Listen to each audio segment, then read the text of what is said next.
একটা কথা আছে না, কনের ঘরের মাসি আর বরের ঘরের পিসি। অর্থাৎ যে ব্যক্তি দুই পক্ষের সদ্ব্যবহারের সুযোগ নিয়ে একের বিরুদ্ধে অন্যকে ব্যবহার করে।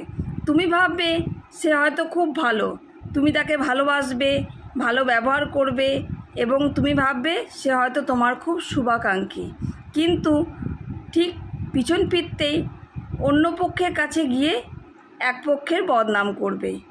এদেরকেই বলে কনের ঘরের মাসি আর বরের ঘরের পিসি। ঠিক দু নৌকায় পা দিয়ে চলার মতো, এদিকেও আছে ওদিকেও আছে, কিন্তু আসলে সে কিন্তু কাউরিরই নয়। যেমন দুমুখো সাপ, সাপের গালেও চুম খাবে আবার ব্যাঙের গালেও চুমু খাবে। তাই এই কনের ঘরের মাসি আর বরের ঘরের পিসি এসব ব্যক্তি থেকে খুব সাবধান কিন্তু।